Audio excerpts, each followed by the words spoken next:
서울의 스카이라인이 한눈에 내려다 보이는 펜트하우스의 통유리창 너머로 해가 저물고 있었다.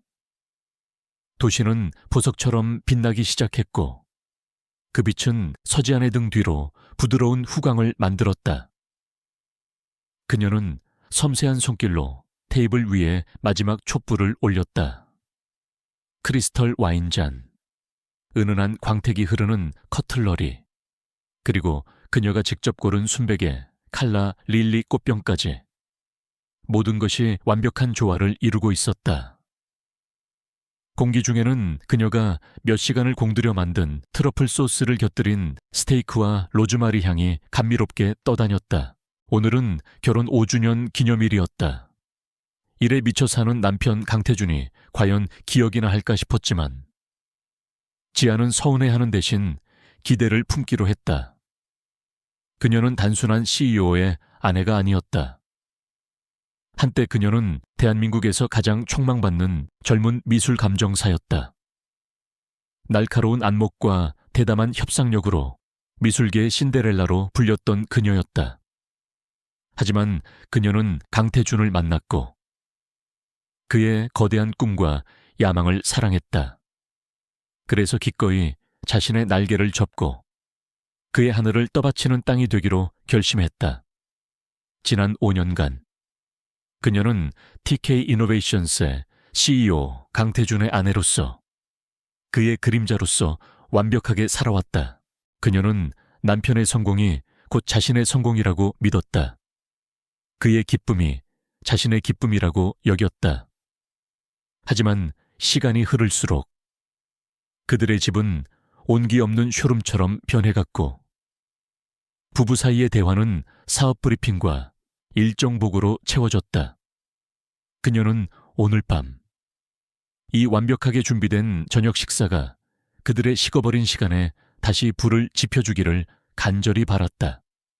다시 한번 야심찬 CEO가 아닌 그녀가 사랑했던 남자 강태준을 마주하고 싶었다. 도어록이 해제되는 소리가 들렸을 때 지안의 입가에 설레는 미소가 피어올랐다. 그녀는 현관으로 달려나가며 그의 이름을 불렀다. 태준 씨, 어서 와.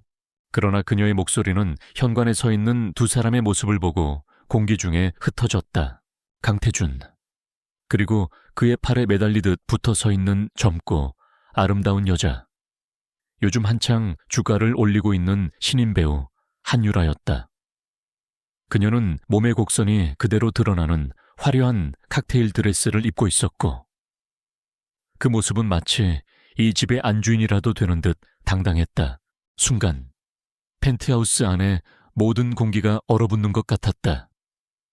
지안의 심장이 바닥으로 곤두박질 쳤다. 강태준은 지안의 굳어버린 얼굴을 보았지만 그의 표정에는 일말의 당혹감이나 미안함조차 없었다. 그는 마치 레스토랑에서 직원을 대하듯 무심하고 오만한 목소리로 말했다. 아, 서지안. 있었군. 와인 좀 가져와. 셀러에 있는 샤토 마구로. 서지안. 그는 사람들 앞에서 늘 그녀를 그렇게 불렀다. 아내. 혹은 여보라는 다정한 호칭은 이미 오래전에 사라졌다. 그는 심지어 한율에게 그녀를 소개하지도 않았다.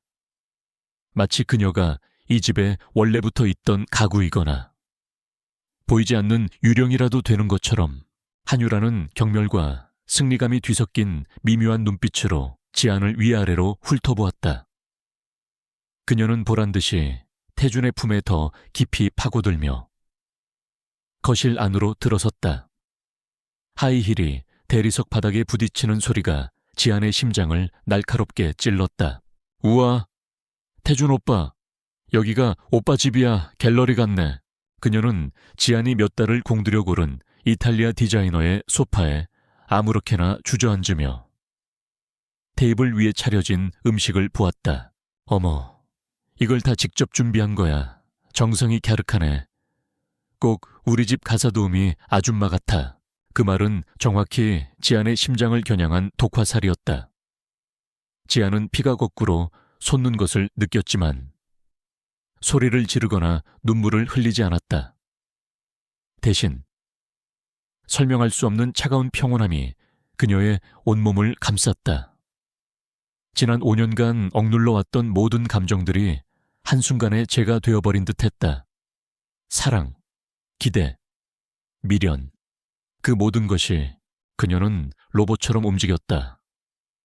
와인셀러로 걸어가 강태준이 말한 값비싼 와인을 꺼냈다.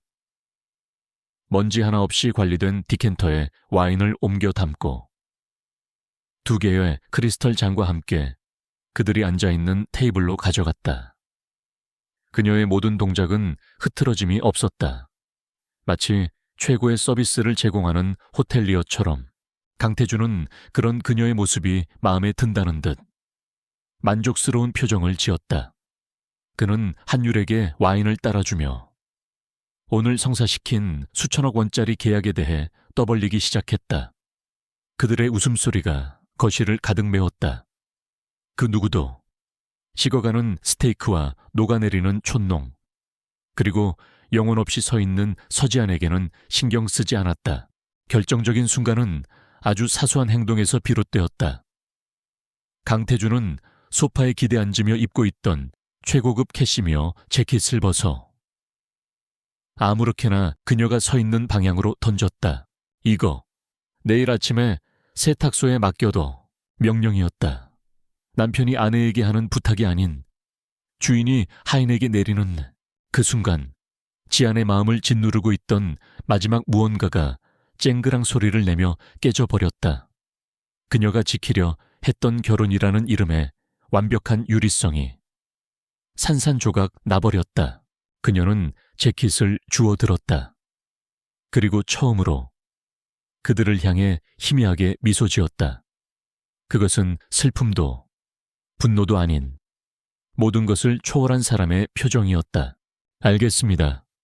그녀는 그 한마디를 남기고 조용히 복도 안으로 사라졌다. 강태준은 그녀의 순종적인 태도에 만족하며 다시 한유라와의 대화에 집중했다. 그는 알지 못했다. 그 미소가, 그 대답이 그들의 5년에 걸친 관계에 대한 마지막 작별 인사였음을. 지아는 침실로 향했다. 눈물을 흘리기 위해서가 아니었다.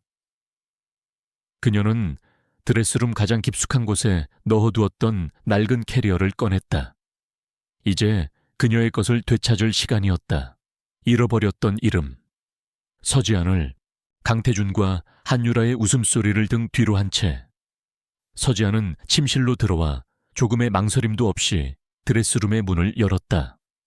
그곳은 강태준이 그녀를 위해 만들어준 작은 왕국이었다. 수백 벌의 명품, 옷과 가방, 구두들이 박물관의 유물처럼 진열되어 있었다. 지난 5년간 그녀는 이 화려한 옷들을 갑옷처럼 입고 TK 이노베이션스 CEO의 아내라는 역할을 연기해왔다. 하지만 이제 그 연극은 끝났다. 그녀는 그 값비싼 물건들에는 눈길조차 주지 않았다.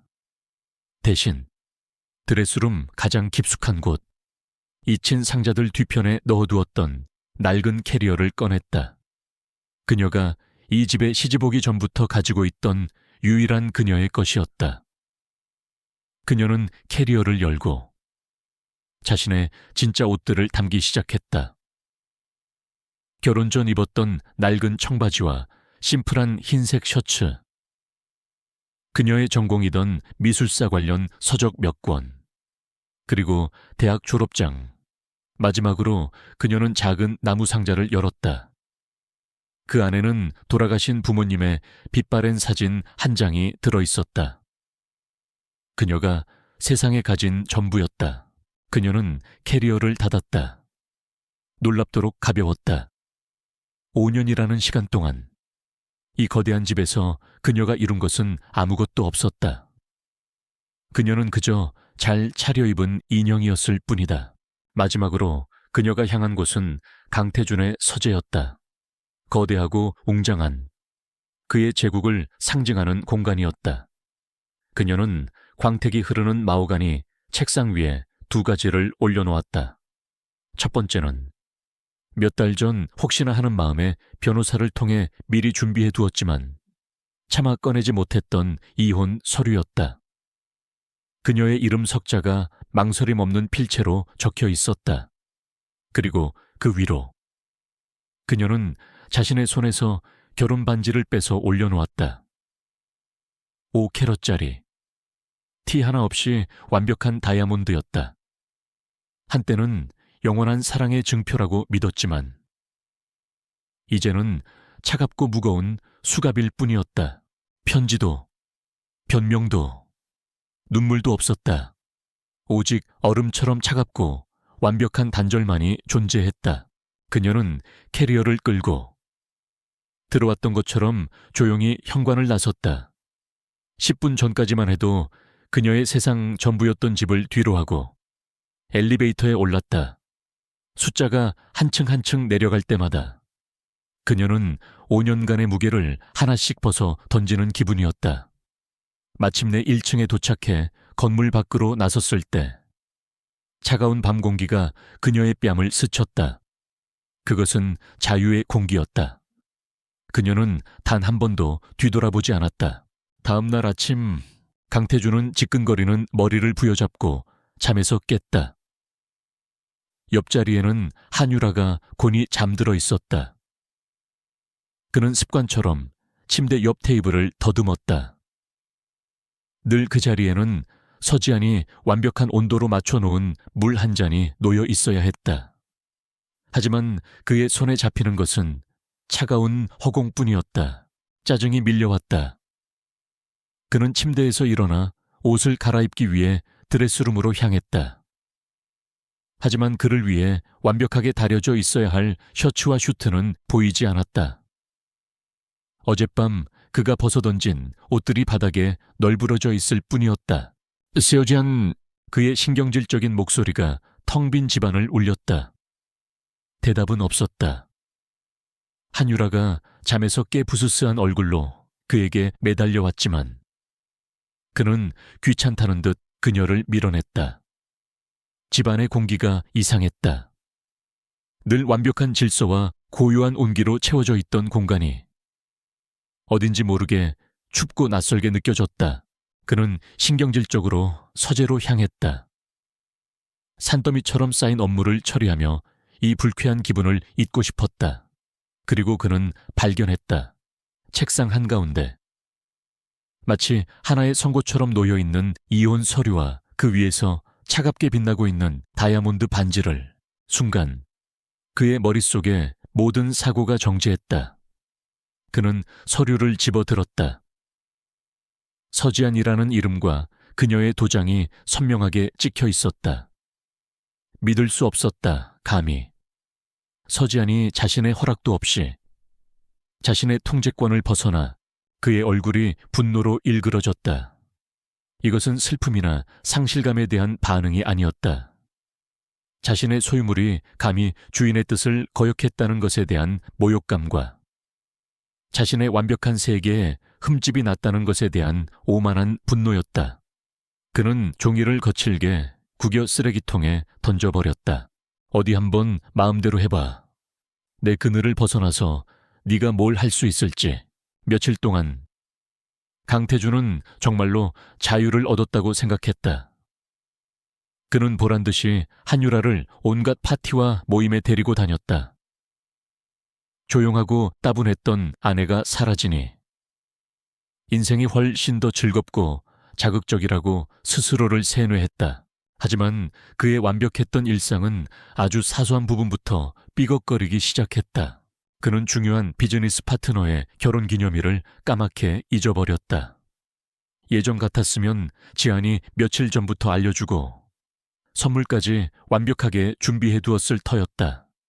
그는 매일 아침 마시던 특정 산지의 미네랄 워터가 다 떨어졌다는 사실을 물을 마시려다 냉장고 문을 열고 나서야 알았다. 그의 방대한 인맥 관리, 집안의 대소사, 그의 건강과 식단까지 그 모든 것을 지안이 보이지 않는 곳에서 공기처럼 관리하고 있었다는 사실을 그는 이제야 깨닫기 시작했다. 한유라는 아름답고 애교가 넘쳤지만 그게 전부였다. 그녀는 강태준의 복잡한 비즈니스 고충을 이해하지 못했고 그의 예민한 신경을 안정시켜주지도 못했다. 하루의 전쟁을 마치고 지친 몸으로 집에 돌아왔을 때 그를 맞이하는 것은 새로 산 명품 가방에 대해 제잘거리는 그녀의 공허한 목소리 혹은 텅 빈 집에 오글루시텔의 귀가 먹먹한 티시나 침묵뿐이었다. 그는 그제야 깨달았다. 서지안의 침묵은 텅 빈 침묵이 아니었다. 그의 혼란스러운 생각들을 차분하게 정리해주고 그의 지친 영혼을 재충전시켜주는 깊고 평화로운 침묵이었다. 어느 날 밤 그는 거대하고 어두운 거실에 홀로 서서 와인잔을 기울이고 있었다. 최고급 와인이었지만 아무 맛도 느껴지지 않았다. 그의 시선은 창가 옆 늘 지안이 앉아 미술 서적을 읽던 낡은 안락 의자로 향했다. 그녀가 떠난 후에도 그 의자만큼은 아무도 치우지 못하게 했다. 마치 아직도 그녀가 그곳에 앉아 조용한 미소로 자신을 바라보고 있을 것만 같았다. 그 순간 그의 가슴속에서 무언가 쿵하고 내려앉았다. 그것은 분노가 아니었다. 후회라고 하기에도 아직은 이른. 하지만 뼛속까지 시리도록 분명한 상실감이었다. 그는 자신이 얻은 자유가 사실은 가장 소중한 모든 것을 잃어버린 대가였음을 어렴풋이 깨닫기 시작하고 있었다. 강태준의 텅 빈 세상과는 대조적으로 서지안의 세상은 새로운 빛으로 채워지고 있었다. 그녀가 선택한 곳은 서울에서 몇 시간 떨어진 한적하고 아름다운 항구 도시였다. 짠내 섞인 바닷바람이 오래된 건물들 사이를 자유롭게 거닐고 갈매기 소리가 시끄러운 도시의 소음을 대신하는 곳. 그녀는 이곳의 작은 언덕 위에 바다가 한눈에 내려다 보이는 낡은 건물을 얻었다. 1층은 갤러리로 2층은 그녀의 소박한 보금자리로 꾸몄다. 그녀는 강태준이 사준 값비싼 명품들을 모두 버리고 떠났지만 그녀의 진짜 재산은 아무도 빼앗아갈 수 없었다. 그녀의 머릿속에 담긴 방대한 미술사 지식과 진짜와 가짜를 가려내는 날카로운 안목, 그리고 지난 세월 동안 그녀가 진심으로 대했던 미술계의 인맥들. 그것들이 그녀의 새로운 시작을 위한 자본이었다. 몇 달 후, 아틀리에 안이라는 이름의 작은 갤러리가 조용히 문을 열었다. 안이유는 그녀가 그토록 갈망했던 편안함을 의미했다. 갤러리는 그녀를 닮아 있었다. 화려하지는 않지만 모든 것에 기품과 진심이 깃들어 있었다. 그녀는 돈이 되는 유명 작가의 작품 대신 재능은 있지만 아직 빛을 보지 못한 젊은 신진 작가들의 작품을 전면에 내세웠다. 그것은 그녀 자신의 재탄생을 선언하는 행위와도 같았다. 개관 초기, 갤러리는 한산했다. 하지만 지안은 조급해하지 않았다. 그녀는 매일 아침 바닷가를 산책하며 마음을 다잡았고 오후에는 갤러리 구석에 앉아 먼지 쌓인 미술 서적을 다시 탐독했다. 그녀는 더 이상 누군가의 아내가 아니었다. 그녀는 오롯이 자기 자신, 갤러리스트 서지안으로 돌아가고 있었다. 기회는 우연한 순간에 찾아왔다. 어느 날, 그녀는 항구 근처의 허름한 작업실에서 그림을 그리고 있는 한 젊은 화가를 발견했다. 가난과 무명에 지쳐 모든 것을 포기하려던 청년이었다. 하지만 지안은 그의 거친 붓터치 속에 숨겨진 천재적인 재능과 절박한 열정을 한눈에 알아보았다. 그녀는 그의 먼지 쌓인 캔버스들 속에서 보석을 발견했다. 내가 당신의 그림을 세상에 보여줘도 될까요?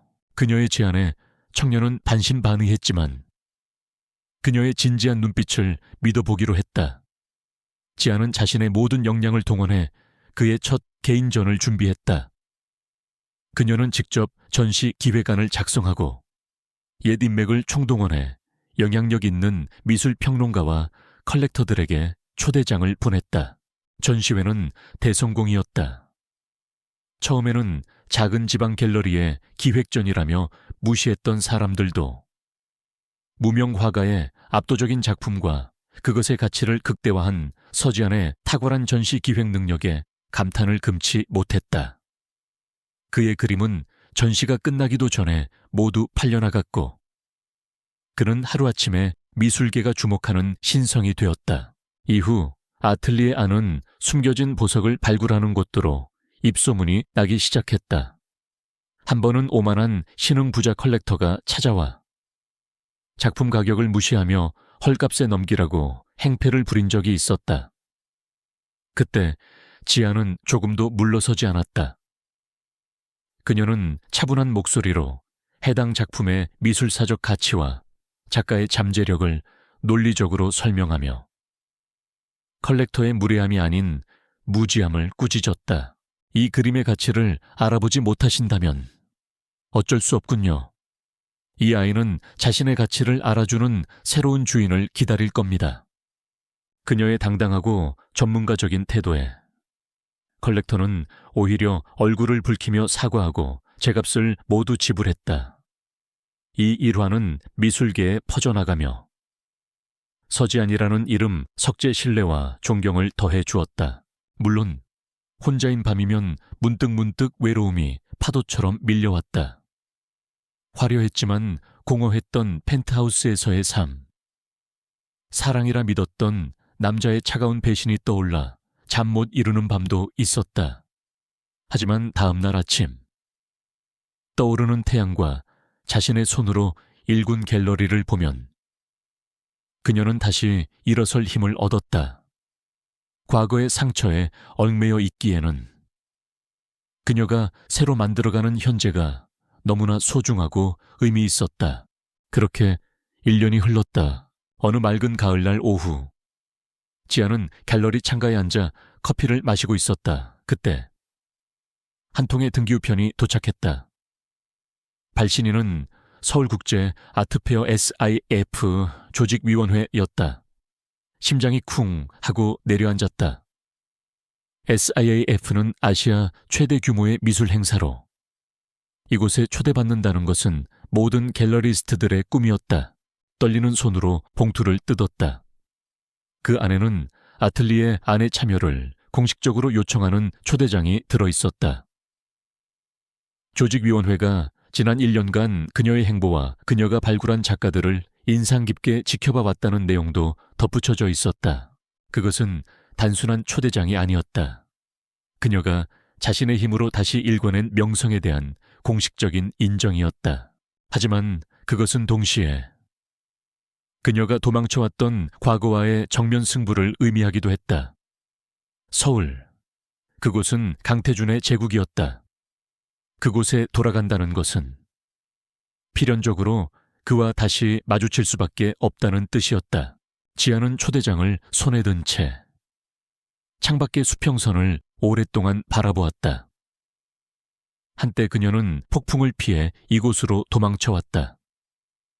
하지만 이제 그녀는 알았다. 진정한 자유는 도망치는 것이 아니라 어떤 폭풍 앞에서도 당당히 맞설 수 있을 때 얻어진다는 것을. 그녀의 눈에 이전에는 볼 수 없었던 단단하고 결연한 빛이 떠올랐다. 재 속에서 다시 태어난 불사조는 이제 불길 속으로 스스로 걸어 들어갈 준비를 마쳤다. 서지안이 떠난 후 1년, 강태준의 제국은 여전히 굳건해 보였다. TK 이노베이션스의 주가는 연일 최고치를 경신했고 그가 내놓는 신제품들은 세상을 바꾸고 있었다. 그의 옆자리는 이제 공식적으로 배우 한유라의 차지가 되었다. 사람들은 강태준이 낡은 것을 버리고 더 젊고 화려한 트로피를 얻었다고 수군거렸다. 어느 화려한 자선 파티의 밤, 강태준은 수많은 재계 인사들에게 둘러싸여 있었지만 그의 눈은 공허했다. 그는 기계적으로 미소를 짓고 의미 없는 대화를 나누고 샴페인 잔을 비워냈다. 그의 옆에서 한유라는 기자들의 플래시 세례를 즐기며 그가 사준 수억 원짜리 다이아몬드 목걸이를 자랑하기에 바빴다. 그녀는 강태준의 여자라는 타이틀에 완전히 취해 있었다. 파티가 끝나고 펜트하우스로 돌아오는 길. 강태준은 최근 회사의 명운을 걸고 준비 중인 인공지능 신사업 프로젝트에 대한 고민으로 머릿속이 복잡했다. 그는 무심코 운전 중인 김 비서에게가 아닌 옆자리에 한율에게 말을 걸었다. 유라야, 만약에 말이야, 사람의 감정을 읽는 인공지능이 있다면 그 기술의 가장 큰 윤리적 맹점은 뭐라고 생각해? 그것은 그가 과거 서지안에게 자주 하던 방식의 질문이었다. 그녀는 언제나 그의 복잡한 고민에 허를 찌르는 통찰력을 보여주곤 했다. 하지만 한유라의 대답은 달랐다. 어머, 오빠, 그런 어려운 얘기 말고. 나 오늘 이 드레스 어땠어? 잡지사 기자가 나만 찍더라. 그리고 다음 주에 새로 나오는 명품백 봤어. 그거 꼭 사줘야 돼. 알았지? 강태준의 미간이 좁혀졌다. 그는 더 이상 아무 말도 하지 않았다. 뼛속까지 시린 고독감이 그의 온몸을 감쌌다. 그리고 마침내 그의 완벽했던 제국에 첫 번째 균열이 생기기 시작했다. TK 이노베이션스가 야심차게 준비한 차세대 인공지능 루나의 공식 발표를 불과 며칠 앞둔 날이었다. 경쟁사인 넥서스 테크가 갑작스럽게 비슷한 컨셉의 AI를 먼저 발표해버렸다. 기술적으로는 좋았겠지만 시장의 선점 효과를 노린 명백한 도발이었다. 설상가상으로. 바로 다음 날 아침, 출처불명의 내부 문건이 언론에 유출되었다. TK의 루나가 심각한 개인정보 보호 결함을 가지고 있으며 사용자의 데이터를 무단으로 수집한다는 내용이 담긴 교묘하게 조작된 문서였다. 세상은 발칵 뒤집혔다. 언론은 TK 이노베이션스를 빅브라더라며 맹비난했고 시민단체들은 불매운동을 벌이겠다고 선언했다. 회사의 주가는 폭락하기 시작했다. 강태준의 가장 빛나는 성공이 되어야 할 프로젝트가 최악의 악몽으로 변해가고 있었다. TK 이노베이션스의 회의실은 전쟁터와 같았다. 강태준은 잠도 자지 않고 위기 대응을 지휘했다. 그는 소리를 지르고 임원들을 다그치고 최고의 변호인단을 소집했다. 겉보기에는 여전히 그는 모든 것을 통제하는 강력한 지배자였다. 하지만 그의 내면은 전에 없던 불안과 혼란으로 흔들리고 있었다. 과거에도 위기는 있었다. 하지만 그때는 서지안이 있었다. 치열한 전투를 마치고 집에 돌아가면 그녀는 아무것도 묻지 않고 그가 가장 좋아하는 차를 내왔다. 그녀의 고요한 존재감과 모든 것이 완벽하게 정돈된 집의 평화로운 공기는 그 자체로 그의 지친 신경을 위한 최고의 안식처였다. 그는 그녀의 앞에서만큼은 자신의 불안을 잠시 내려놓고 문제의 본질을 차분하게 복귀할 수 있었다. 하지만 지금 그가 돌아간 펜트하우스는 또 다른 스트레스의 근원이었다. 한유라는 사태의 심각성을 전혀 이해하지 못했다. 그녀는 그가 약속했던 해외여행이 취소되었다며 투정을 부렸고 온종일 시끄러운 음악을 틀어놓고 SNS에 올릴 사진을 찍어댔다. 결국 강태준은 폭발했다. 제발 좀 조용히 해. 지금 내 상황이 안 보여. 그의 고함에 한유라는 울음을 터뜨리며 방으로 들어가 버렸다. 강태준은 지끈거리는 머리를 부여잡고 서재로 피신했다. 그가 서지안의 이혼 서류를 발견했던 바로 그곳이었다. 그는 거대한 책상에 홀로 앉아 칠흑 같은 어둠 속에서 도시의 야경을 내려다보았다. 그는 깨달았다. 지난 1년간 그는 단 한순간도 진정으로 쉬지 못했다는 것을. 그는 직원들에게 둘러싸여 있고 아름다운 연인이 곁에 있었지만 사실은 철저히 혼자였다. 그의 진짜 얼굴, 그의 약한 모습을 보여줄 수 있는 사람은 아무도 없었다. 그의 성공을 질투하거나 그의 돈을 탐내는 사람들 뿐이었다. 돈으로 살 수 없는 유일한 것, 바로 진정한 신뢰와 유대감. 그것을 그는 자신의 손으로 내버렸던 것이다. 위기는 계속되고 있었다. 그는 경쟁사의 공격을 막아낼 비장의 카드를 떠올렸지만 예전과 같은 자신감과 확신이 들지 않았다. 무언가 중요한 나사가 빠진 기분이었다. 그는 자기도 모르게 서랍을 열어 구겨진 채 처박아두었던 이혼 서류를 꺼내보았다.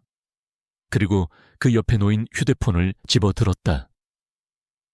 그는 지난 1년간 한 번도 열어보지 않았던, 그러나 차마 지우지도 못했던 서지안이라는 이름을 찾아냈다. 물론 이미 해지된 번호일 것이다. 그녀가 받을 리 없다는 것을 머리로는 알고 있었다. 하지만 그의 손가락은 마치 길을 잃은 아이가 엄마를 찾듯 통화 버튼 위를 절박하게 맴돌고 있었다. 오만한 황제의 완벽한 가면 위로. 마침내 지워지지 않을 첫 번째 균열이 선명하게 새겨지고 있었다.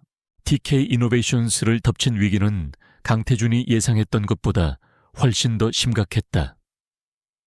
넥서스 테크의 비열한 언론 플레이는 대중의 불안감을 정확히 파고들었고, 한번 등을 돌린 여론은 좀처럼 되돌아오지 않았다.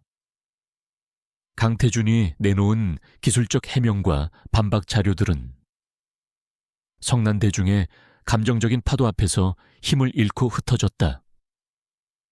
주주들의 압박은 날마다 거세졌고, 이사회에서는 그의 리더십에 대한 의문까지 공공연하게 제기되기 시작했다.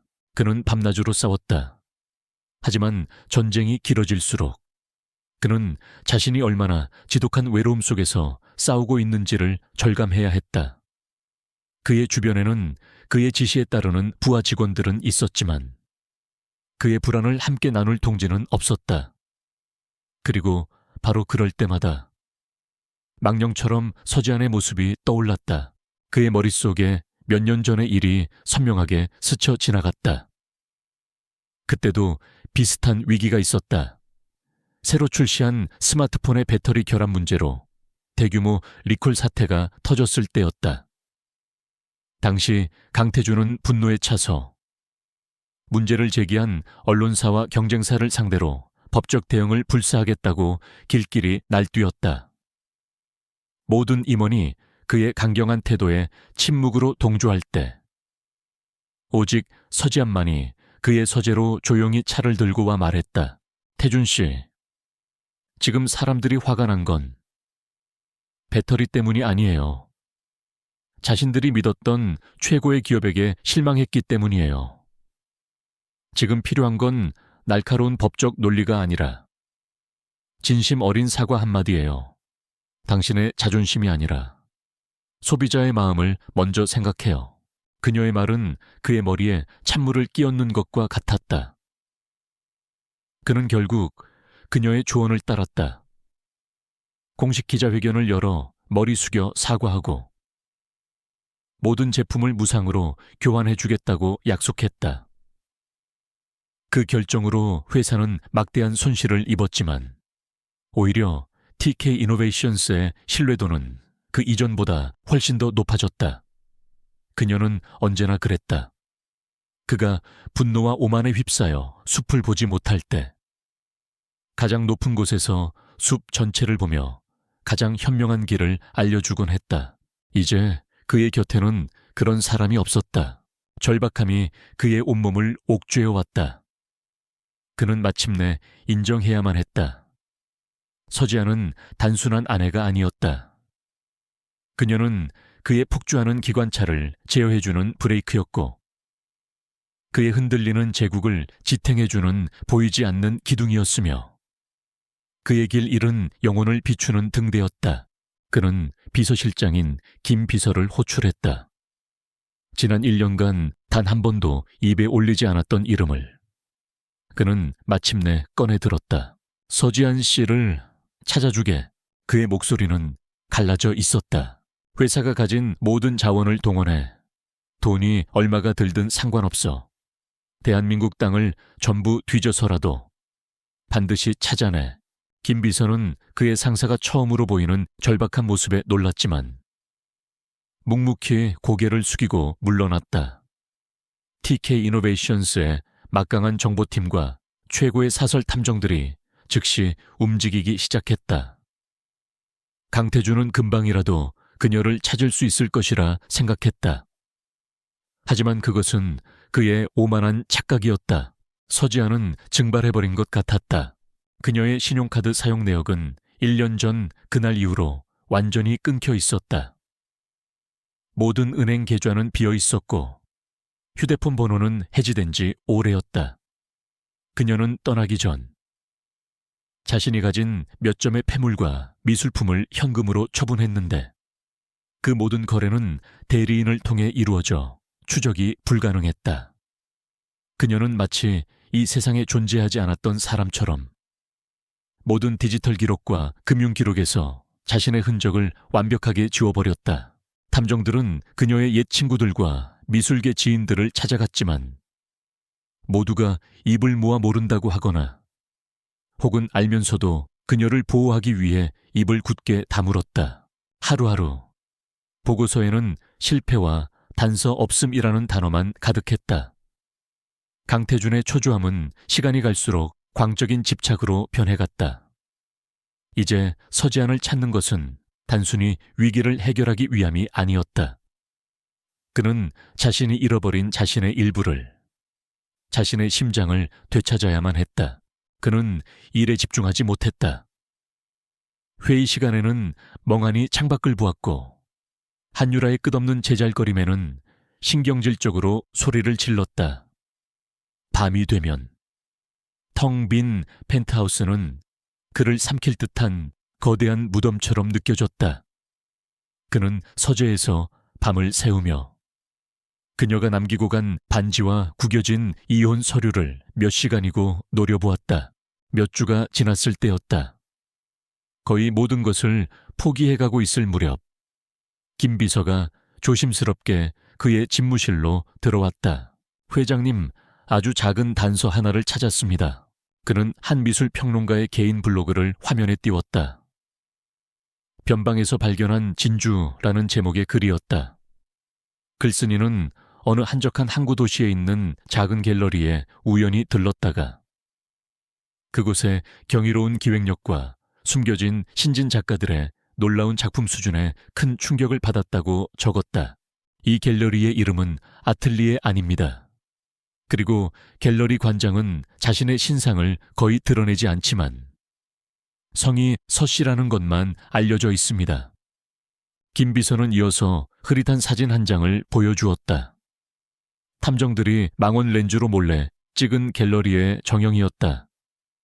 사진 속 한 여인이 등을 보인 채 쇼윈도의 작품 배치를 정리하고 있었다. 얼굴은 보이지 않았지만 가녀리면서도 기품이 느껴지는 그 실루엣, 섬세한 손놀림, 강태준의 심장이 미친 듯이 뛰기 시작했다. 서지안이었다. 틀림없었다. 지난 몇 달간 그를 짓눌렀던 절망의 안개가 한순간에 걷히는 기분이었다. 그의 메마른 눈에 희망이라는 불꽃이 다시 타오르기 시작했다.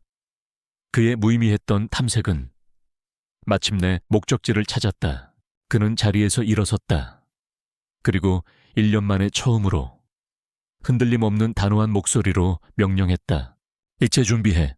서울에서 항구 도시로 향하는 몇 시간 동안 강태준의 머릿속은 지옥과 천국을 수백 번 오갔다.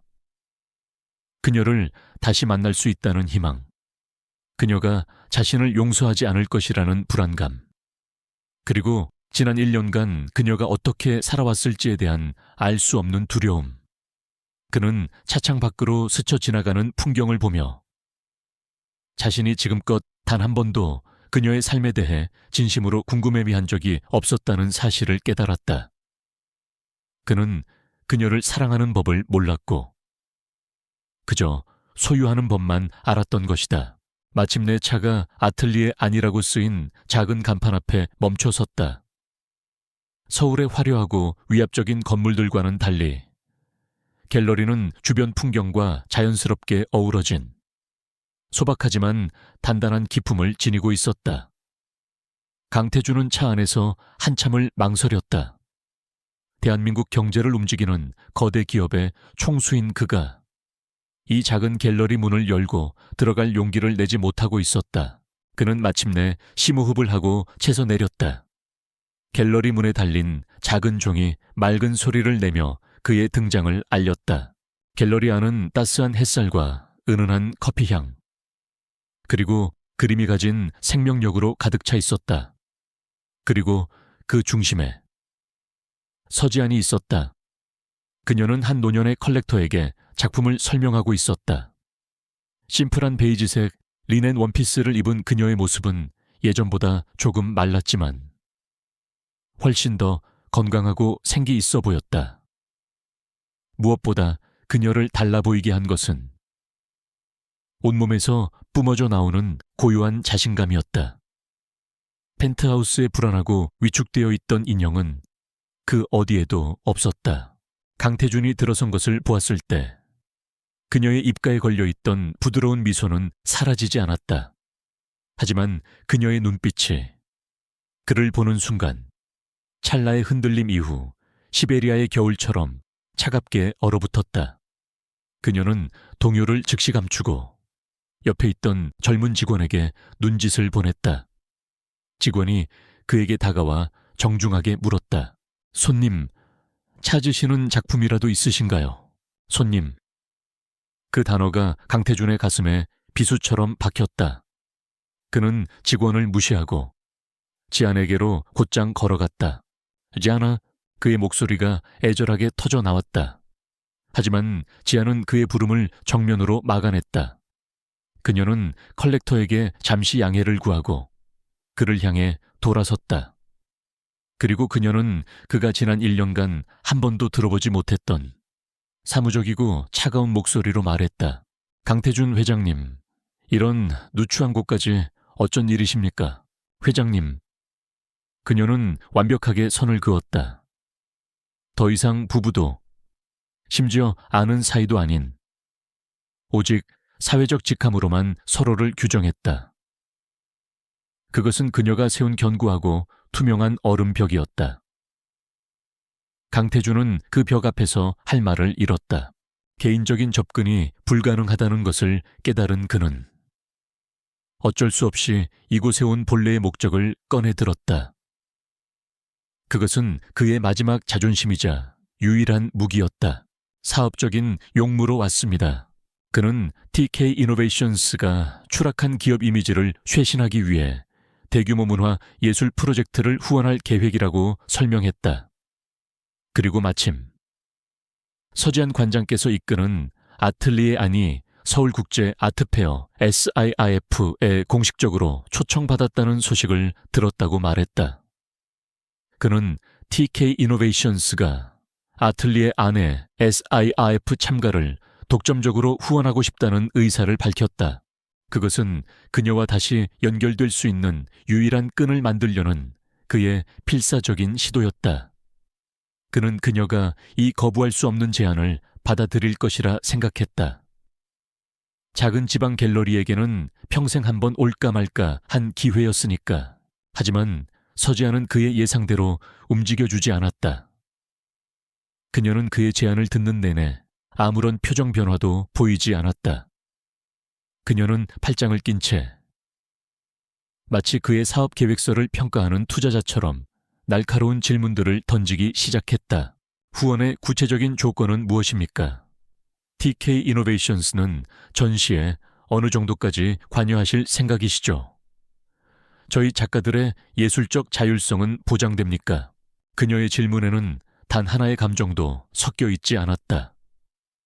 오직 철저한 비즈니스 논리만이 존재했다. 한때 그의 모든 것을 이해하고 지지해 주었던 아내는 없었다. 그의 앞에는 자신의 이익과 권리를 지키기 위해 싸우는 만만치 않은 사업 파트너가 서 있을 뿐이었다. 궁지에 몰린 강태준은 자신도 모르게 실수를 저질렀다. 필요한 건 뭐든 지원하겠소. 최고의 부스, 최고의 홍보, 제발. 지아나, 우리는 이 기회가 필요해. 지아나. 우리. 그가 무심코 던진 그 단어들에 그녀의 얼음장 같던 표정에 처음으로 미세한 균열이 생기는 듯했다. 하지만 그것은 부드러움이 아닌 차가운 경멸의 빛이었다. 강 회장님, 저는 이 제안이 저희 갤러리와 소속 작가들에게 이익이 되는지를 기준으로 판단할 겁니다. 회장님의 개인적인 사정은 제 고려 대상이 아닙니다. 그녀의 말은 사형 선고와도 같았다. 그녀는 그의 절박함을, 그의 후회를 완벽하게 간파하고 있었고 그것을 조금도 받아줄 생각이 없었다. 검토해보고 저희 쪽 변호사를 통해 공식적으로 연락드리겠습니다. 그럼 다른 손님을 응대해봐야 해서 이만. 그녀는 짧게 고개를 숙여 보이고는 그에게서 등을 돌려 아까 그 노년의 컬렉터에게로 향했다. 완벽한 무시였다. 강태준은 아름다운 그림들로 가득 찬 갤러리 한가운데에 홀로 남겨졌다. 그는 자신의 텅 빈 펜트하우스보다 이곳이 훨씬 더 춥고 외로운 곳이라고 느꼈다. 그는 그녀를 찾기 위해 대한민국을 다 뒤졌다. 하지만 마침내 그녀를 찾았을 때 그는 깨달았다. 자신이 잃어버린 것은 그녀의 육체가 아니라 그녀의 마음이었다는 것을, 그리고 그 마음을 되찾는 것은 무너진 제국을 다시 세우는 것보다 훨씬 더 불가능에 가까운 일일 것이라는 것을. 서지안의 얼음장 같은 태도에도 불구하고 강태준은 포기하지 않았다. 그는 서울국제 아트페어 SIF 후원 프로젝트를 핑계로 어떻게든 그녀와의 끈을 다시 이어보려 필사적으로 매달렸다. 그는 그녀의 갤러리로 최고급 샴페인과 꽃바구니를 익명으로 보냈지만 그것들은 다음 날 아침이면 정중한 거절 메모와 함께 그의 사무실로 고스란히 반송되어 왔다. 그는 후원 계약에 세부 조항을 논의해야 한다는 명목으로 불필요한 미팅을 계속해서 소집했다. 하지만 서지안은 단 한 번도 그와 단둘이 마주 앉아주지 않았다.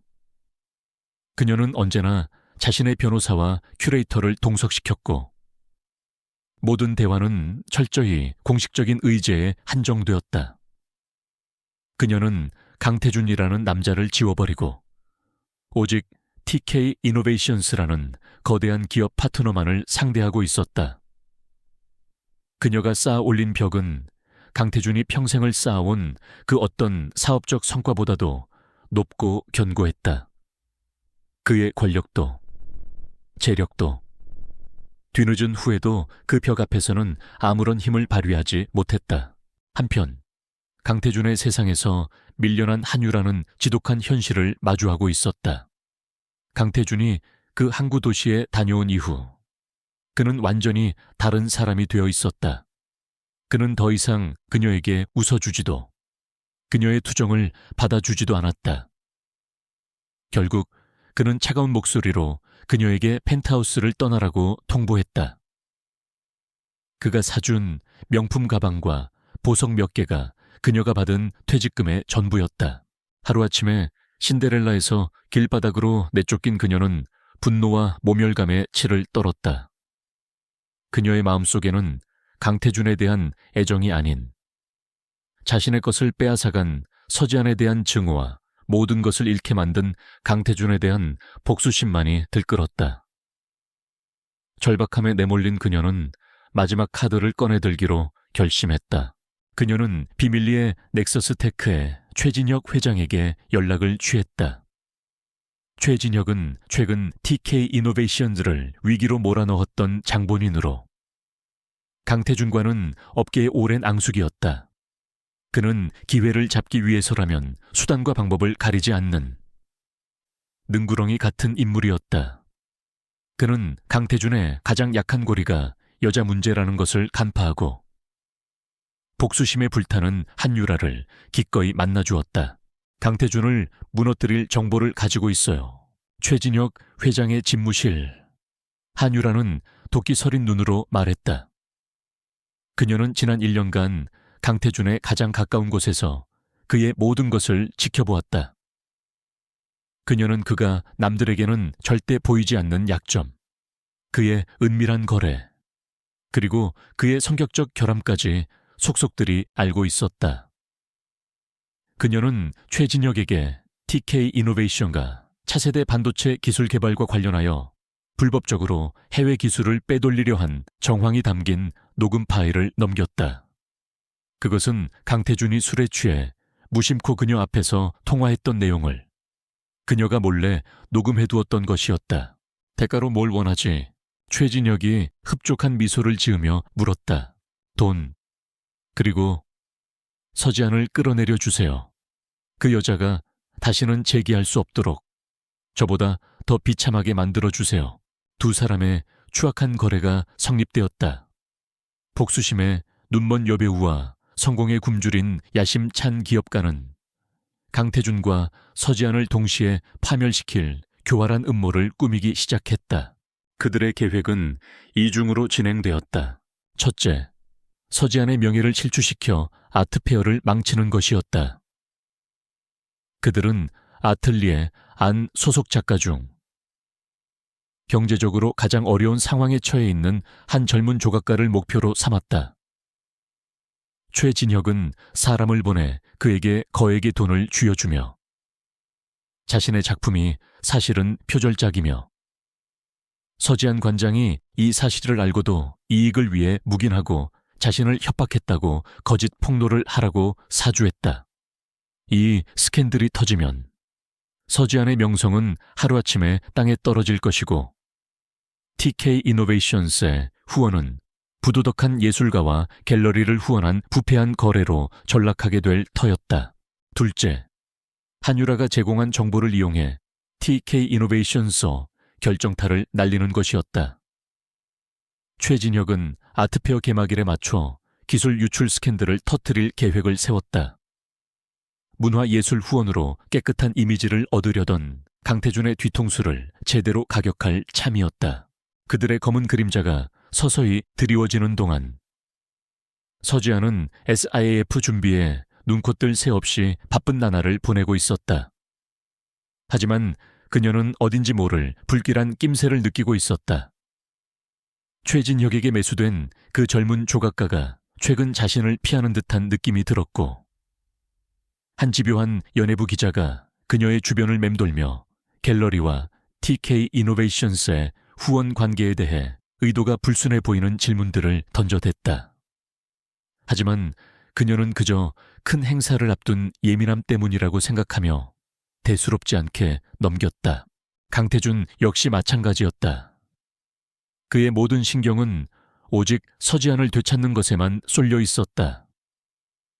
그는 넥서스 테크의 수상한 움직임을 보고받았지만 그것을 지난번 위기의 연장선상에 있는 흔한 견제라고만 판단했다. 그는 그들의 진짜 칼날이 자신이 그토록 되찾고 싶어 하는 서지안과 그녀가 모든 것을 걸고 준비하는 SIF를 동시에 겨누고 있다는 사실을 꿈에도 상상하지 못했다. 그의 개인적인 집착이 CEO로서의 냉철한 판단력을 흐리게 만들고 있었던 것이다. 아트페어 개막을 하루 앞둔 늦은 밤, 한유라는 약속된 거액의 돈이 입금된 통장을 확인하며 만족스러운 미소를 지었다. 최진혁은 자신의 팀에게 모든 준비가 끝났으니 내일 아침 정각에 모든 언론사에 폭로 자료를 배포하라고 마지막 명령을 내렸다. 같은 시각 서지안은 자신의 갤러리에서 밤을 새우며 전시의 마지막 배치를 점검하고 있었다. 모든 것이 완벽했다. 그녀의 지난 1년간의 노력이 결실을 맺는 순간이 바로 눈앞에 있었다. 그런데 이유를 알 수 없는 차가운 한기가 등골을 타고 스르르 흘러내렸다. 그녀가 떠나왔다고 믿었던 거대한 폭풍이 바로 등 뒤에서 훨씬 더 거대하고 사나운 모습으로 그녀를 집어삼키기 위해 다가오고 있었다. 서울국제 아트페어 SIAF의 개막일. 행사장은 대한민국의 모든 예술 애호가들과 컬렉터, 기자들로 북적였다. 그 중에서도 가장 뜨거운 관심을 받는 곳은 단연 아틀리에 아내 부스였다. 서지안이 발굴한 신진 작가들의 대담하고 신선한 작품들은 관람객들의 발길을 멈추게 했고, 그녀의 세련되고 깊이 있는 전시는 다시 한번 그녀의 명성을 증명하고 있었다. 서지안은 자신의 부스 앞에서 오랜만에 만난 미술계 지인들과 인사를 나누며 지난 1년간의 노력이 결실을 맺는 것에 대한 벅찬 감동을 느끼고 있었다. 바로 그 순간 폭풍이 몰아닥쳤다. 행사장에 있던 모든 기자들의 휴대폰이 거의 동시에 울리기 시작했다. 한 인터넷 언론사의 단독 특종 기사였다. SIAF 현장 충격 폭로, 아틀리에 안 간판 작가. 표절 논란, TK그룹의 검은 돈이 배경. 기사는 끔찍했다. 최진혁에게 매수된 젊은 조각가가 눈물로 인터뷰한 영상이 첨부되어 있었다. 그는 자신의 출품작이 사실은 무명 작가의 작품을 표절한 것이며, 서지안 관장이 이 사실을 알고도 TK 이노베이션의 후원금을 받기 위해 자신을 협박하고 사실을 은폐했다고 주장했다. 그것이 끝이 아니었다. 차에 5분도 되지 않아 두 번째 폭탄이 터졌다. 이번에는 경제부 기자들의 휴대폰이 불을 뿜었다. 단독 TK 이노베이션스. 해외 반도체 핵심 기술 불법 유출 정황 포착. 한유라가 넘긴 녹취 파일과 교묘하게 편집된 자료들이었다. 두 개의 스캔들은 마치 잘 짜인 교향곡처럼 정확히 같은 시간에 가장 파괴적인 방식으로 터져나왔다. 아트페어 현장은 순식간에 아수라장으로 변했다. 기자들이 상어떼처럼 아틀리에 안 부스로 몰려들었다. 서지안 관장님 표절 사실을 정말 알고 있었습니까? TK그룹의 후원금에 대가성이 있었던 것 아닙니까? 수십 개의 마이크와 카메라가 그녀를 향했다. 행사 주최 측은 패닉에 빠졌고, 관람객들은 경멸과 배신감의 눈초리로 그녀를 쏘아보았다. 그녀가 피와 땀으로 지난 1년간 쌓아 올린 모든 것이 단 몇 분 만에 무너져 내리고 있었다. 같은 시각 TK 이노베이션스 본사 회장실. 강태준은 자신의 눈앞에서 벌어지고 있는 상황을 믿을 수 없다는 듯 모니터를 응시하고 있었다. 회사의 주가는 수직으로 낙하하고 있었고, 이사들은 그의 사퇴를 요구하는 긴급 메시지를 쉴 새 없이 보내왔다. 검찰은 즉시 수사에 착수하겠다고 발표했다. 그의 회사와 그가 되찾으려 했던 여자가 동시에 파멸의 벼랑 끝으로 내몰리고 있었다. 그의 얼굴에서 핏기가 가셨다. 그는 보이지 않는 적에게 완벽하게 허를 찔린 것이다. 행사장의 보안 요원들은 간신히 서지안을 기자들로부터 빼내어 행사장 뒤편의 작은 대기실로 피신시켰다. 문 밖에서는 여전히 기자들의 아우성과 카메라 플래시 터지는 소리가 들려왔다. 차갑고 텅 빈 대기실에 홀로 남겨진 그녀의 앞에는 두 개의 길이 놓여 있었다. 하나는 모든 것을 버리고 도망치는 길이었다. 즉시 성명서를 내고 문제의 조각가와 TK 이노베이션스와의 관계를 모두 끊어버리고 자신이라도 살아남는 것이다. 그것이 가장 이성적이고 합리적인 판단이었다. 다른 하나는 맞서 싸우는 길이었다. 조각가의 결백을 믿고 그를 변호하며 TK 이노베이션스와 함께 이 진흙탕 싸움에 뛰어드는 것이다. 그것은 그녀가 그토록 벗어나고 싶었던 강태준의 세계로 제 발로 다시 걸어 들어가는 것을 의미했다. 그녀는 패닉에 빠지는 대신 차갑게 머리를 식혔다. 그녀의 두뇌는 위기 속에서 더욱 냉철하게 회전하기 시작했다. 너무나 완벽한 타이밍에 터진 두 개의 스캔들. 이것은 우연이 아니었다. 명백히 누군가 의도적으로 설계한 함정이었다. 이 일로 가장 큰 이득을 보는 자는 누구인가? 넥서스 테크의 최진혁 회장. 최근 들어 자신을 피하던 조각가의 불안한 눈빛, TK와의 관계를 집요하게 캐묻던 기자의 얼굴이 퍼즐 조각처럼 맞춰졌다. 그녀는 공격의 핵심인 표절 논란을 떠올렸다. 그 조각가의 작품에는 그만이 가진 독특한 용접 자국이 있었다. 오랜 가난 때문에 낡은 용접기를 사용하면서 생긴, 그에게는 콤플렉스이자 지문과도 같은 흔적이었다. 만약 그의 주장이 거짓이라면 원작이라고 주장하는 작품에는 그 흔적이 없을 것이다. 하지만 작가가 강요에 의해 거짓말을 하고 있다는 증거는 어떻게 찾을 것인가? 돈. 분명 거액의 돈이 오갔을 것이다. 그녀는 과거 미술품 거래를 하며 알게 된 한 시중은행의 부지점장에게 전화를 걸었다. 그녀는 자신의 모든 인맥과 신용을 걸고 그에게 해당 작가의 최근 계좌 거래 내역을 알아봐 달라고 부탁했다. 몇 분 후 그에게서 문자가 도착했다. 며칠 전 작가의 계좌로 출처를 알 수 없는 거액의 현금이 입금되었다는 내용이었다. 이제 방역의 실마리를 찾았다. 하지만 이 거대한 음모에 맞서기에는 그녀 혼자의 힘으로는 역부족이었다. 그녀에게는 언론을 움직일 힘과 최진혁의 배후를 파헤칠 정보력, 그리고 이 모든 것을 법정 싸움으로 끌고 갈 막강한 법무팀이 필요했다. 그녀에게 필요한 모든 것, 그것은 오직 한 사람만이 가지고 있었다. 강태준. 그녀의 눈빛이 단호하게 변했다. 이것은 더 이상 강태준을 위한 싸움이 아니었다. 그녀 자신의 이름과 그녀가 믿었던 작가의 명예, 그리고 그녀가 피땀 흘려 지켜온 아틀리에 안을 위한 전쟁이었다. 서지아는 자신의 휴대폰을 꺼내 들었다. 그녀는 다시는 누를 일이 없을 것이라고 생각했던 단 하나의 이름을 찾아냈다. 그리고 망설임 없이 통화 버튼을 눌렀다. 같은 시각 TK 이노베이션스 회장실, 강태준은 모든 것을 잃은 사람처럼 의자에 깊숙이 파묻혀 있었다.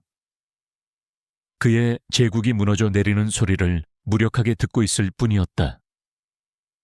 그때 그의 휴대폰이 짙은 침묵을 깨고 울렸다. 그는 신경질적으로 화면을 보았다. 그리고 그의 눈이 믿을 수 없다는 듯 커졌다. 액정 화면에는 그가 지난 1년간 꿈속에서조차 그토록 애타게 불렀던 이름이 떠 있었다. 서지안. 강태준은 거의 반사적으로 전화를 받았다. 1년 만에 듣는 그녀의 목소리는 그의 기억 속에 있던 부드럽고 따뜻한 음성이 아니었다. 얼음 조각처럼 차갑고 강철처럼 단단했다. 강태준 회장님, 지금부터 제 말을 잘 들으세요. 그녀는 감정적인 서두 없이 곧바로 본론으로 들어갔다. 이건 계획된 공격이에요. 저는 지금 방역할 증거를 가지고 있고 회장님은 자원이 있죠. 이 전쟁에서 살아남고 싶다면 협력해야 합니다. 30분 안에 회장님의 법무팀과 최고의 홍보팀을 SIAF 프레스 센터로 보내세요. 그것은 부탁이 아닌 지시였다. 절망의 나락에 빠져있던 강태준은 그녀의 목소리를 듣는 순간 정신이 번쩍 들었다. 혼란스러웠던 그의 머릿속이 그녀의 명료한 전략 앞에서 길을 찾았다. 그는 1년 만에 처음으로 다시 TK 이노베이션사의 총수다운 모습으로 돌아왔다. 알겠어. 바로 보내지. 그는 즉시 김 비서에게 명령을 내렸다.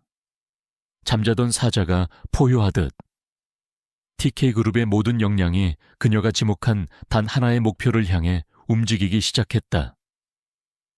전 남편과 아내가 아닌 생존을 위한 2명의 동맹이 탄생한 순간이었다. 1시간 후 SIAF 행사장 내에 마련된 프레스센터.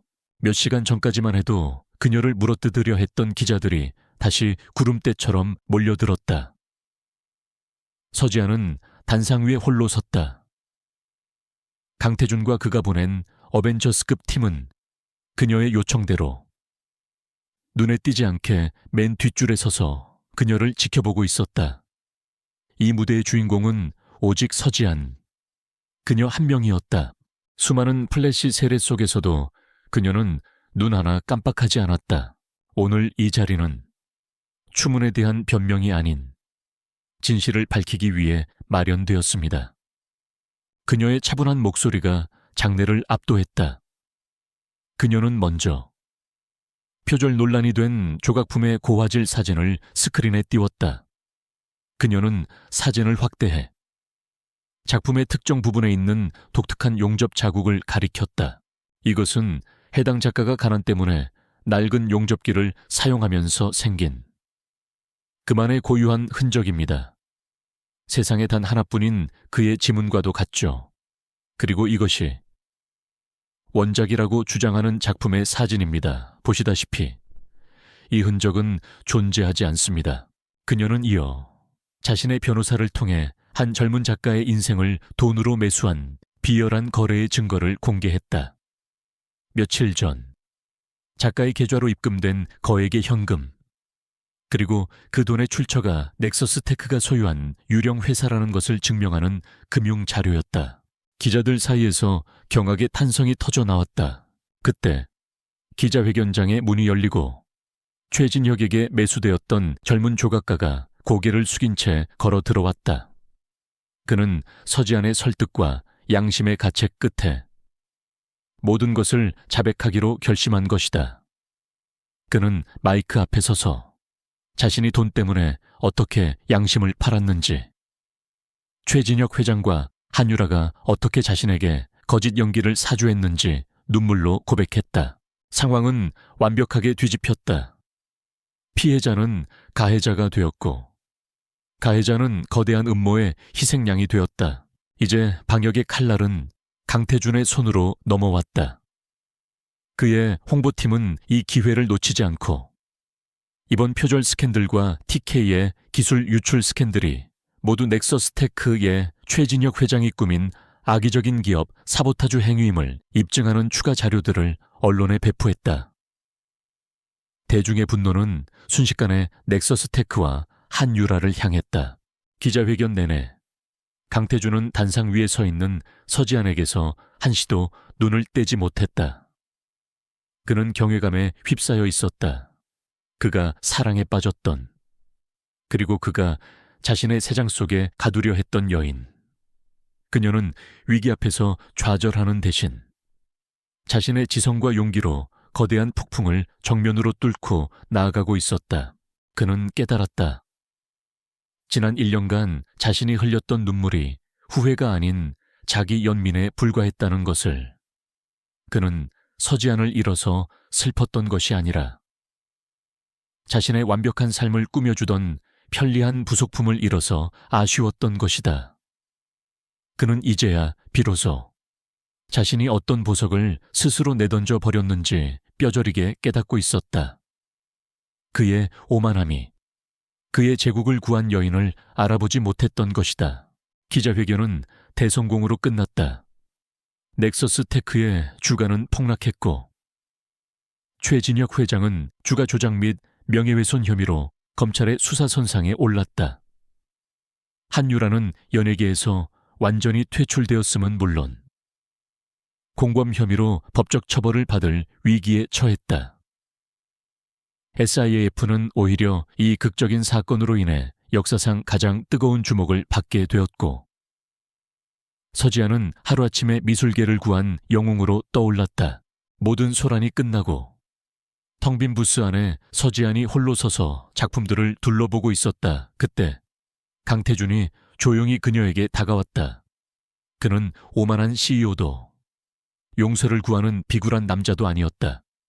그의 눈에는 오직 깊이를 알 수 없는 존경심만이 담겨 있었다. 고맙소. 서지안 씨, 당신이 모든 것을 구했소. 그의 목소리에는 차마 말로 다 할 수 없는 수많은 감정들이 담겨 있었다. 서지안은 그를 잠시 돌아보았다. 그녀의 표정은 여전히 아무것도 읽을 수 없었다.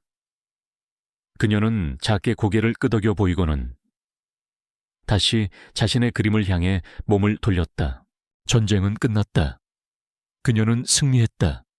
하지만 그들의 관계에 평화가 찾아오기까지는 아직도 아주 먼 길이 남아 있었다. 서울국제 아트페어 SIF의 폭풍이 지나간 지 몇 주가 흘렀다.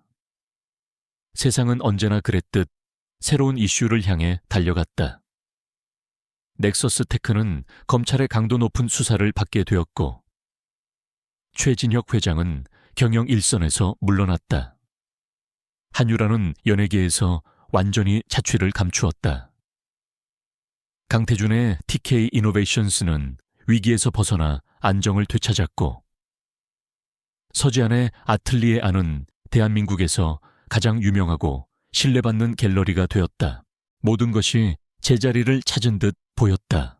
강태준은 기업과의 전쟁에서는 승리했지만 자기 자신과의 싸움에서는 처참하게 패배했다. 그는 낮에는 TK 이노베이션스의 유능한 CEO로 완벽하게 업무를 처리했다. 하지만 밤이 되면 텅 빈 펜트하우스의 정막 속에서 자신의 어리석음과 오만함을 곱씹어야 했다.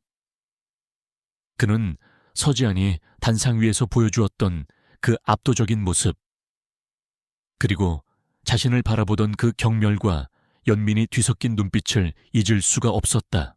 그는 더 이상 그녀를 되찾고 싶다는 욕심을 부리지 않았다.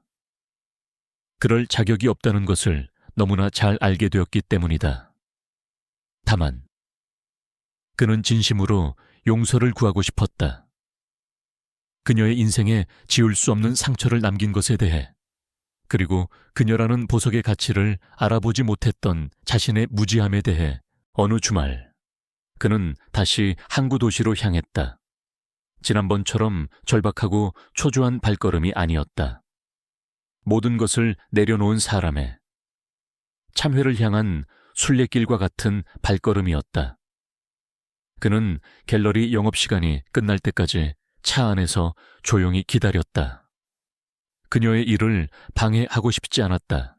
어둠이 내리고 갤러리의 불이 꺼졌을 때 그는 차에서 내려 갤러리 뒤편으로 향했다. 그곳에는 바다를 향해 열린 작은 테라스가 있었다. 서지안이 홀로 난간에 기댄 채 짙푸른 밤바다를 바라보고 있었다. 파도 소리만이 두 사람 사이에 침묵을 채웠다. 그녀는 그가 온 것을 알고 있었지만 돌아보지 않았다. 강태준은 그녀의 등 뒤에 서서 아주 오랫동안 망설인 끝에 겨우 입을 열었다. 내가 어리석었소. 그의 목소리는 낮게 가라앉아 있었다. 변명도, 핑계도 없는, 오직 자신의 잘못을 인정하는 담담한 고백이었다. 나는 내 집에 세상에서 가장 귀한 작품을 두고도 그저 벽을 채우는 장식품 정도로만 여겼소. 당신의 가치를 알아보지 못했고, 존중하는 법을 몰랐고, 사랑하는 방법은 더더욱 몰랐지. 나는 당신을 가질 자격이 없는 남자였소. 그는 천천히 그녀에게 다가갔다. 하지만 더 이상 가까이 가지는 못하고 몇 걸음의 거리를 둔 채 멈춰 섰다. SIF에서 당신은 내 회사와 내 목숨을 구했지. 하지만 당신이 나를 위해 그런 게 아니라는 걸 알아. 당신은 당신 자신을 위해, 그리고 당신이 믿는 옳은 것을 위해 싸웠을 뿐이야. 그래서 나는 당신을 그 누구보다 더 존경하게 되었어. 그의 고백을 듣는 동안 서지안은 미동도 하지 않았다. 나는 당신에게 다시 시작하자고 말하기 위해 온 게 아니오. 내가 그 기회를 내 손으로 부셔버렸다는 걸 아니까. 나는 그저 미안하다는 말을 하고 싶었소. 진심으로 정말 미안하오. 지안 씨. 그의 마지막 말과 함께 길고 무거운 침묵이 흘렀다. 서늘한 바닷바람이 그들의 곁을 스쳐 지나갔다. 마침내 서지안이 천천히 몸을 돌려 그를 마주 보았다. 그녀의 눈에는 더 이상 차가운 얼음 벽은 없었다. 대신 슬픔과 이해가 뒤섞인 깊고 고요한 호수가 담겨 있었다. 당신의 사과 들었어요. 태준 씨. 그녀의 목소리는 잔잔했다. 그리고 받아들일게요. 그 한마디에 강태준은 자신을 짓누르던 거대한 바위가 사라지는 듯한 해방감을 느꼈다. 그는 희미하게 미소 지으며 고개를 끄덕였다. 하지만 그녀의 말은 아직 끝나지 않았다. 하지만 당신 말이 맞아요. 우리 사이에 있던 모든 것은 끝났어요. 나는 더 이상 그날 밤 당신의 집을 뛰쳐나왔던 그 여자가 아니에요. 나는 이곳에서 내 힘으로 진짜 나를 찾았어요. 그리고 다시는 나 자신을 잃어버리고 싶지 않아요. 그녀의 눈빛은 그 어느 때보다 단단하고 평화로워 보였다. 내가 새로 만든 내 인생은 이제 막 시작이니까요. 그것이 그녀의 마지막 대답이었다. 그 안에는 원망도, 미련도 없었다. 오직 자신의 삶을 향한 확고한 의지만이 존재했다. 강태준은 슬펐지만 이상하게도 마음은 편안했다. 그는 자신이 받아야 할 벌을 받은 것이다. 그는 그녀가 얻은 평화와 자유를 진심으로 존중하기로 했다. 그는 그녀에게 마지막으로 깊이 고개를 숙여 보이고는 조용히 몸을 돌려 어둠 속으로 사라졌다.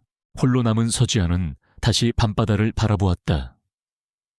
그녀를 얽매고 있던 과거의 마지막 족쇄가 마침내 풀려났다. 그녀는 더 이상 강태준과의 관계로 규정되지 않았다.